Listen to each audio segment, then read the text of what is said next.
Bonjour à tous, bonsoir, shalom peuple de Dieu, soyez richement bénis au nom puissant de notre Seigneur Jésus-Christ. Nous revoilà dans notre étude eschatologique. Oui, bien aimé, l'eschatologie est un mot intelligent humain, donc c'est un mot qui est dans le dictionnaire. L'eschatologie est cette étude que nous sommes en train de faire, cette étude du temps de la fin. Oui, bien aimé, et quand nous étudions le livre de l'Apocalypse, nous étudions les temps de la fin. Quand nous touchons Daniel, Ézéchiel, Zacharie, 1 Corinthiens, 15, Thessaloniciens, c'est ce qu'on appelle l'étude eschatologique. Ce n'est pas un mot qu'on retrouve dans la Bible, mais c'est un mot intelligent que nous pouvons employer afin de permettre que chacun ne puisse pas être surpris ou égaré. C'est quoi l'eschatologie? C'est ce que nous sommes en train de faire. Nous avons vu précédemment que 490 années ont été fixées sur le peuple d'Israël, qui est équivaut aux 70 semaines de Daniel, dont 483 années ont déjà été consommées ou réalisées dans cette prophétie, dont il en reste une semaine qui est égale à 7 ans. C'est pour dire que nous n'avons plus assez de temps. Nous avons eu à comprendre que la grande tribulation n'est pas les 7 années, mais la grande tribulation, c'est la deuxième partie de cette année ou encore la moitié de cette année. Nous avons compris que nous ne pouvons pas parler de l'enlèvement de l'Église sans parler du grand et unique retour de Jésus, parce que l'enlèvement de l'Église dépend du retour de Jésus qui va se passer à la vue de tous, où Jésus-Christ viendra poser ses pieds sur le mont des Oliviers qui va se diviser en deux. Et tout œil le verra. La grande tribulation est un mot qui fait peur. Mais la tribulation n'est pas la colère de Dieu. Quand on t'insulte au nom de Jésus, c'est une tribulation. Quand on te met en prison au nom de Jésus, c'est une tribulation. Quand tu souffres au nom de Jésus, c'est une tribulation. Tout ce que nous vivons comme difficulté, tout ce que tu subis, bien-aimé, comme difficulté au nom de Jésus, ça s'appelle la tribulation. Et dans cette dernière tranche de 7 ans, nous allons vivre une intensité à échelle mondiale que le monde n'a jamais connue, à l'échelle planétaire, une persécution mentale et psychologique, physique, financière, économique, doctrinale. Oui, bien aimé, nous allons comprendre qu'on va nous imposer une seule religion, une seule monnaie, une seule Bible. Il est temps de plonger dans la source des Écritures afin de comprendre, selon notre thème d'aujourd'hui, combien de temps prendra la grande tribulation? Oui, bien aimé, c'est souvent une question qui revient souvent. Combien de temps prendra la grande tribulation? Je l'ai dit, mais nous devons prouver cela. Sinon, je serais un menteur. Mais cela a déjà été énoncé dans Daniel 7, bien aimé. Si je me rappelle bien, ça a été prouvé dans Daniel 7. Je pourrais relire Daniel 7, verset 27. Il est écrit que l'Antéchrist, donc on dit, il fera une solide alliance avec plusieurs pour une semaine, donc pour 7 ans. Et durant la moitié de la semaine, il fera cesser le sacrifice et l'offrande. C'est seulement à partir de là qu'il va s'autoproclamer Dieu.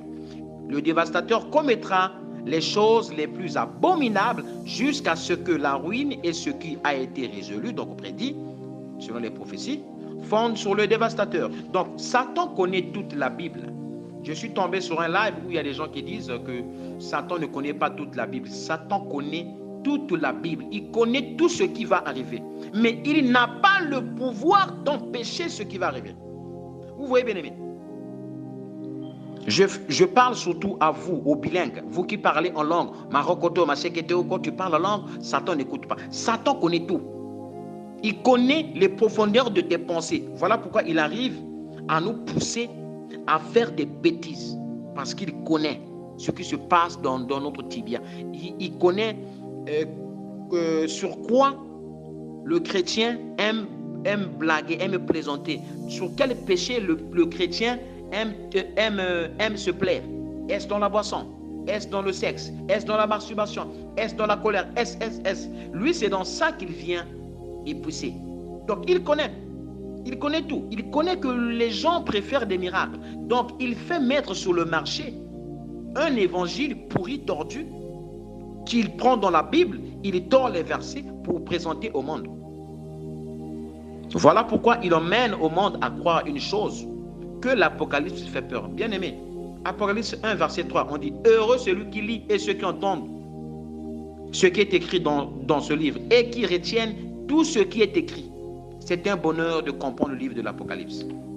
Donc, depuis que vous me voyez parler, je n'ai pas peur. Je suis heureux. Pourquoi? Je suis averti. Nous sommes avertis. N'est-ce pas une grâce, bien-aimé? C'est ce qu'on appelle, nous vivons dans ce temps de la grâce entre la 69e semaine et la 70e semaine. Jésus n'est pas méchant. Jésus est juste. Si Jésus ne nous avait pas donné ces indices, comment est-ce qu'on devait comprendre que ce signe annonce ceci? Ah, bien-aimé. Voilà. La grande tribulation durera 3 ans et demi. Et c'est la dernière tranche des 7 ans. Donc la deuxième section des 7 ans. Nous allons le prouver dans, moi j'appelle ça, j'appelle ce chapitre, le chapitre principal, ou encore l'histoire principale qui englobe tout ce que Paul a dit sur le retour de Jésus, tout ce que Pierre a dit dans 1 Pierre, 2 Pierre, 3 Pierre, tout ce que l'apôtre Jean a dit, tout ce que Zacharie a dit. C'est dans Matthieu 24. C'est l'histoire principale. Donc, quand vous voyez, on parle de Thessaloniciens, Corinthiens, Zacharie 14, 2 Pierre, Apocalypse, ce ne sont que les explications de Matthieu 24. C'est comme une fête d'anniversaire qui est expliquée avec plus de détails. Matthieu 24, versets 21 à 22. Car à ce moment-là, la détresse sera plus terrible que tout ce qu'on a connu depuis le commencement du monde. Et jamais plus on ne verra pareille souffrance. Verset 22.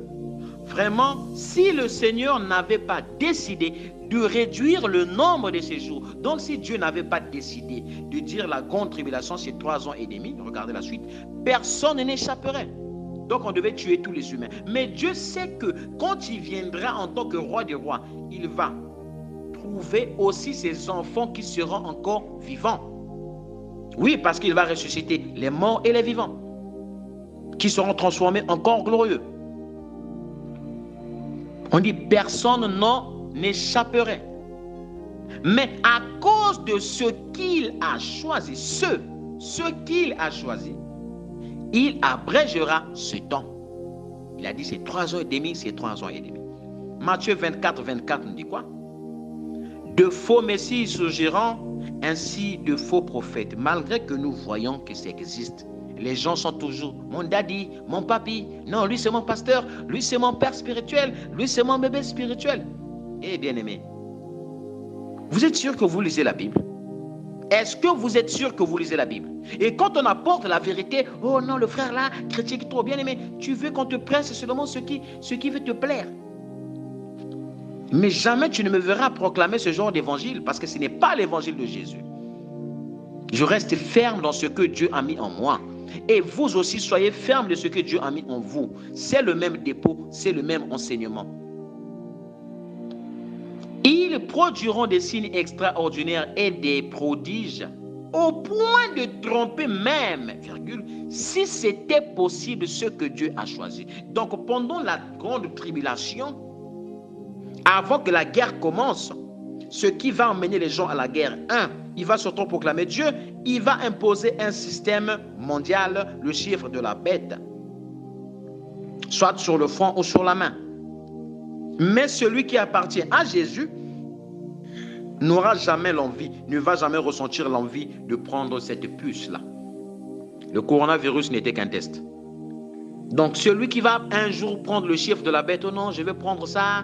On dit que si tu es en Jésus-Christ, tu es sanctifié, bien aimé. Non, ce qu'on nous a montré, ce n'est qu'un test. Je sais qu'il y a des brebis du Seigneur que je reconnais qui ont pris le coronavirus. Mais quand on arrivera face au chiffre de la bête, le système mondial, si vous me voyez prendre ça, dites que je n'ai jamais été chrétien. Et si moi je reconnais une frère ou bien une sœur que je reconnais moi qu'il est chrétien, s'il prend ça, donc c'est que je m'étais trompé sur son compte. Donc, la durée de la grande tribulation égale 3 ans et demi. Maintenant, je vous l'ai dit que Matthieu 24, c'est l'histoire principale. C'est pourquoi vous allez voir que dans la Bible, quelque part, dans Thessaloniciens, quelque part, dans Apocalypse, quelque part dans Zacharie, on va nous présenter 3 ans et demi en synonyme. Je répète, on va nous présenter 3 ans et demi en synonyme. C'est comme si tu dis, ça c'est mon père. Tu peux aussi dire, ça c'est mon papa. Donc, père c'est synonyme de papa. Tu dis, ça c'est mon enfant. Tu dis aussi que c'est mon fils. Donc, 3 ans et demi.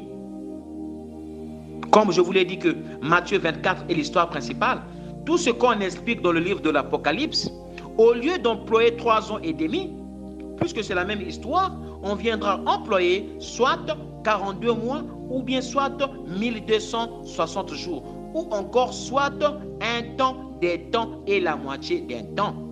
Donc, notez avec votre bloc-notes, 3 ans et demi égale à la grande tribulation. Ça, vous écrivez ça en grand caractère. Maintenant, les synonymes de 3 ans et demi. 3 ans et demi égale, comme l'opération égale, un temps, des temps et la moitié d'un temps. Pourquoi? Entre parenthèses, un temps dans la Bible égale à 1 an. Des temps, comme des temps de DES, des temps au pluriel égale à 2 ans. Et le 1,5, donc la moitié d'un temps, c'est le 1,5 d'une année. Donc, 6 mois. C'est la moitié d'un temps. Donc, nous avons 1 an, plus 2 ans, ça fait 3 ans, plus le demi, ça nous fait 3 ans et demi. D'accord, bien-aimé? 3 ans et demi est aussi égal à 1260 jours. Pourquoi? Vous allez retrouver quelque part dans l'Apocalypse la même histoire de Matthieu 24. On nous l'explique. Au lieu de dire 3 ans et demi ou un temps, 2 temps et la moitié d'un temps, on va employer 1260 jours. Mais 1260 jours, pourquoi? Dans le calendrier hébraïque, il n'y a pas 31 jours. Il y a 30 jours. Donc, à l'origine, le jour ou le mois, le mois, c'est 30 jours. C'est pourquoi, quand nous venons voir encore l'autre synonyme de 3 ans et demi qui est égal à 42 mois, si nous prenons notre calculatrice, vous allez aussi retrouver quelque part 42 mois dans l'Apocalypse, c'est seulement 3 ans et demi, c'est seulement 1260 jours, c'est seulement un temps, des temps et la moitié d'un temps qui est égal à 3 ans et demi. Si nous prenons 1260 jours, calculer 1260 jours, divisé par 42 mois est égal à 30 jours. C'est pour trouver la réponse que le calendrier hébraïque nous dit que 1260 divisé par 42 nous donne le nombre de jours dans un mois. Donc c'est 30 jours. Voilà pourquoi. Si vous allez à 31, vous allez taper à côté. Nous restons dans la Bible. Tout ce qui est venu après, c'est l'homme qui a manipulé. Donc, 3 ans et demi égale à un temps, des temps et la moitié d'un temps. D'où un temps égale à une année. Des temps égale à 2 ans et un demi d'un temps, c'est la moitié d'une année. Nous allons le prouver dans Daniel 7, versets 25 à 26. Il parle contre le Dieu très haut et il fera souffrir le peuple qui lui appartient. il aura l'intention de changer les jours des fêtes et la loi du peuple de Dieu. Donc, bien aimé, comme on a dit, il va surtout proclamer Dieu. Il y aura des décisions. Je ne sais pas s'il va dire tel jour. Déjà que vous connaissez actuellement, le 17 mai a été nommé comme le jour de la LGBT, les PD et les lesbiennes. Donc, il y aura des choses terribles qui vont arriver. Ce peuple sera en son pouvoir pendant 3 ans et demi. Voilà. Bien aimé, je n'ai rien inventé. Hein. Si vous voyez que je vous apporte quelque chose qui n'est pas biblique, traitez-moi de menteur. Et qui ne va pas surtout dans son sens. Parce que quelqu'un peut apporter quelque chose de biblique, mais il a tort. Alors, verset 26. Ensuite, il y aura dans le ciel un jugement qui enlèvera le pouvoir à ce royaume.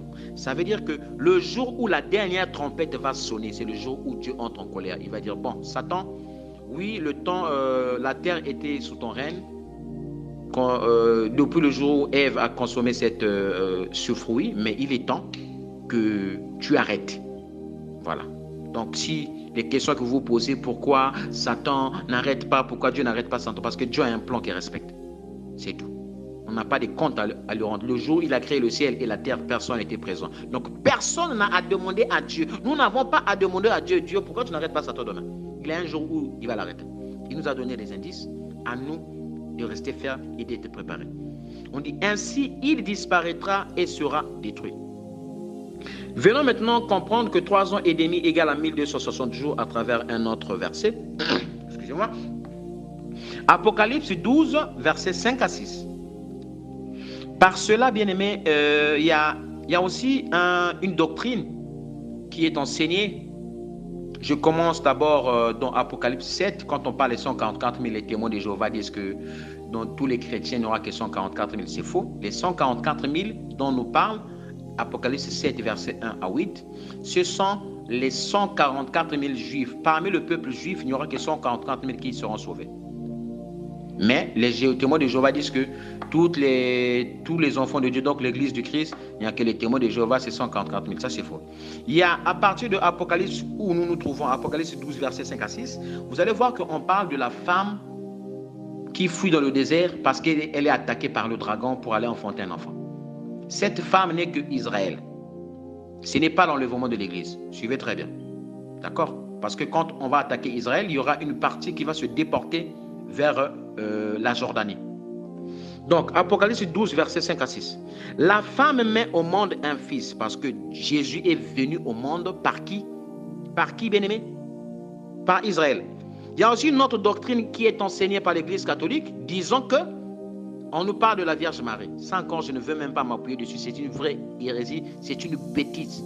On dit ici, la femme met au monde un fils. C'est ce garçon qui va diriger tous les peuples. Donc vous voyez que ça ne colle pas déjà. C'est qui va diriger tous les peuples très durement. Mais cet enfant est emporté auprès de Dieu et de son siège royal.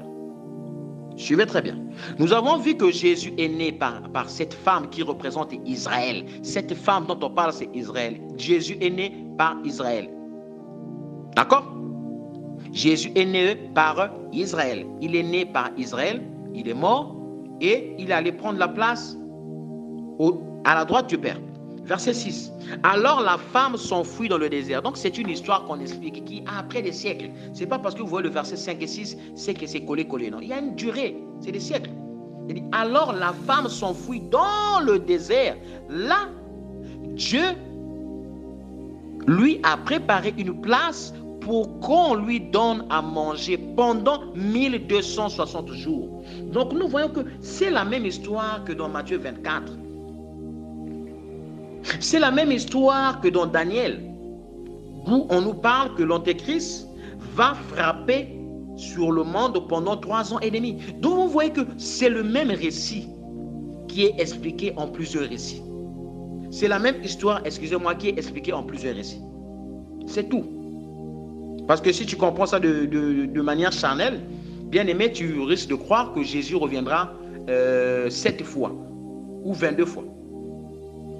Donc on dit alors la femme s'enfuit. Oui, quand on va attaquer Israël, il y aura une partie qui va se déporter vers les pays qui sont aux alentours. Il y aura des nations qui vont protéger une partie d'Israël. pendant 3 ans et demi, pendant que ça va péter.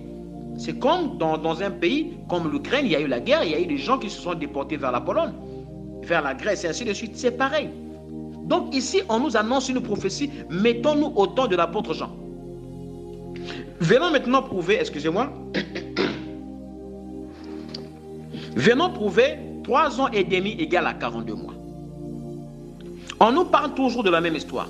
Donc quand vous voyez Apocalypse 13, verset 4 à 9, on nous dit, tout le monde adore le dragon parce qu'il a donné le pouvoir à la bête. Il adore aussi la bête en disant, qui est comme la bête? Qui peut lutter contre elle? La bête reçoit l'autorisation. Vous voyez, bien aimé? Je viens déjà à vous donner un indice. Quand dans 2 Thessaloniciens, on dit, celui qui le retient, il faut que celui qui le retient ait encore disparu. La mauvaise doctrine qui a été enseignée, on dit qu'il faut que l'Église puisse être enlevée avec le Saint-Esprit. C'est comme ça aussi qu'on m'a montré au début. Voilà pourquoi il est important, quand tu es face à un verset qui fait couler beaucoup d'encre, utilise plusieurs versions de la Bible, tu vas trouver la bonne réponse. Si la majorité concorde, c'est que c'est ça. Mais tu vas trouver le vrai sens dans une version bien traduite. Quand on dit qu'il faut que celui qui le retient ait encore disparu, Dieu va seulement laisser le champ libre à Satan de pouvoir agir. Parce que quand vous voyez les gens aujourd'hui se battre entre eux, si aujourd'hui la 3e guerre mondiale m'éclate, c'est parce qu'ils sont encore là en train de faire des plans, mais c'est Dieu qui est derrière ça. Le jour où ils viendront entrer en 3e guerre mondiale, ça veut dire que c'est Dieu qui a donné le feu vert. Donc c'est Dieu qui donne le feu vert. C'est Dieu qui a donné le feu vert, il a laissé. Donc quand on dit, quand Dieu a disparu, si on parle de Job, il a laissé le libre arbitre à Satan. Bon, là maintenant tu peux frapper Job, tu vas voir que c'est mon fils. Donc quand on dit, il faut que celui qui le retient ait encore disparu, c'est lui laisser la voix. Bon, c'est bon, frappe maintenant. C'est ce que ça veut dire. Donc l'autorisation qu'il va recevoir, c'est pendant 3 ans et demi. Parce que si aujourd'hui, dites à Satan demain, appelez Satan, ceux qui sont sataniques, dites à Satan demain de déclencher la bataille d'Armageddon. Dites à Satan demain, vous qui écoutez ce voice, les sataniques, dites à Satan demain de commencer la bataille d'Armageddon, d'imposer le chiffre de la bête au monde. Ça ne va pas arriver demain. Je vous parle aujourd'hui, on est le 23. On est le 23 juin 2023. Priez les sataniques, réunissez-vous, dites, bon, Satan commence demain. Non, c'est que le plan la date où ils ont choisi, selon leur plan, c'est la date que Dieu a prévue. Eux, ils se disent qu'ils sont en train de contrôler, qu'ils ont un plan, mais c'est Dieu qui connaît que c'est ce jour, le jour où ils vont décider de déclencher ça, c'est selon le plan de Dieu. Donc on dit, la bête reçoit l'autorisation de dire les paroles pleines d'orgueil et d'insultes contre Dieu. Donc c'est même Dieu qui encaisse cela. C'est Dieu qui est à l'auteur, qui crée le vouloir et le faire à l'antéchrist, malgré qu'il a le pouvoir de Satan, à dire que je suis Dieu. C'est le même Dieu, selon Romains 11, verset 35, ou verset 32, où Dieu dit, Dieu a voulu que les hommes puissent désobéir afin de montrer sa pitié. D'où, c'est Dieu qui a voulu que Ève puisse désobéir. Selon l'entendement de l'homme, là, il va se dire, ah, donc Dieu est compliqué. Effectivement, il est compliqué. Il ne faut pas chercher à comprendre Dieu. Le jour où tu essaies de comprendre Dieu dans la complication, tu vas te compliquer la vie. Donc, comprends Dieu dans sa simplicité. Ce qui est révélé est à nous, ce qui est caché est à l'Éternel. Est-ce que le volume est bon? Alors, la bête, on dit quoi la suite? Elle reçoit le pouvoir d'agir pendant 42 mois. Donc, c'est le même récit qu'on est en train d'expliquer. Est-ce que vous comprenez, bien aimés? Les 42 mois, c'est 3 heures de minute. 42 mois, c'est 1260 jours. Verset 6, on dit, la bête se met à insulter Dieu et elle insulte le nom de Dieu, le lieu où il habite, aussi les habitants du ciel. Elle a le droit de faire elle a le droit. Donc c'est Dieu qui donne le droit. Elle a le droit. On n'a pas dit. Elle dit elle a le droit. C'est Dieu qui lui donne le droit. Elle a le droit de faire la guerre à ceux qui appartiennent à Dieu et de les vaincre. Ça veut dire que Satan va terrasser, va coincer toute personne qui va s'appuyer sur la vérité biblique, qui va dire que Jésus, c'est le vrai Jésus. Lui vient nous présenter un autre évangile. Quand on va imposer une seule religion, on va dire non, nous on ne rentre pas dedans. Il va tuer toutes ces personnes qui vont s'opposer à lui. Et tous les chrétiens vont se cacher, la majorité vont fuir, vont se cacher dans les cavernes. Et alors, les vierges folles qui sont les faux chrétiens vont trahir. Oh, voilà où se cache tel frère, telle sœur. D'où la Bible dit, beaucoup se trahiront. Par quoi? Parce que seul celui qui n'a pas le Saint-Esprit peut trahir celui qui a le Saint-Esprit. Parce que le Saint-Esprit ne peut pas se trahir. Moi, si je suis chrétien, toi tu es chrétienne. Je vais te trahir comment? Comment est-ce que le Saint-Esprit peut trahir le même Saint-Esprit qui est en toi? Voilà, bien-aimé. Elle reçoit le pouvoir sur toutes les tribus,